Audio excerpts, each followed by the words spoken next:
मुंबईत बाळूमामांनी रोवलेला रणखांब दर्शनासाठी खुला।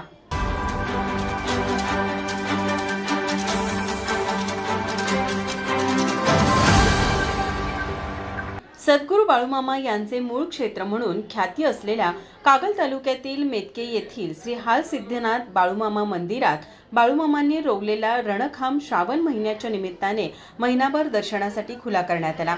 यावेळी संस्थांच्या वतीने या रणखांबाची विधिवत पूजा करून अभिषेक घालण्यात आला। स्वतः बाळूमामा यांनीच 1932 मध्ये भक्तांची इडापिडा कमी व्हावी या उद्देशाने हा 14 फूट उंचीचा रणखांब ठेवल्याने याला भक्तांमध्ये मोठं श्रद्धास्थान आहे। एक खांब कैलासात तर दुसरा मेतक्यात असे याबाबत स्वतः बाळूमामा म्हणायचे। हा खांब खराब होऊ नये यासाठी सद्गुरू बाळूमामा ट्रस्टने 2007 साली त्याच्या सभोवती पंचधातूंचे आवरण केले आहे।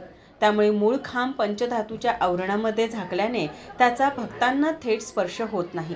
त्यामुळे श्रावण महिन्यात हा रणखांब खुला करण्यात येतो। या निमित्ताने मंदिरामध्ये सकाळी आरती, संकल्प गणेश पूजन, गंगा पूजन, प्रधान देवता पूजन आणि रणखांबावर अभिषेक झाला। मूळ रणखांब भाविकांना दर्शनासाठी केवळ श्रावण महिन्यात म्हणजेच 3 सप्टेंबर पर्यंत खुला राहणार आहे।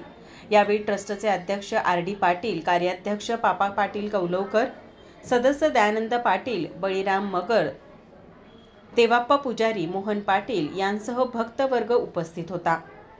माझा महाराष्ट्र न्यूज कोल्हापूर। प्रथमेश परब, माझा महाराष्ट्र कोल्हापूर या चॅनलला लाईक करा, शेअर करा आणि सबस्क्राइब करा।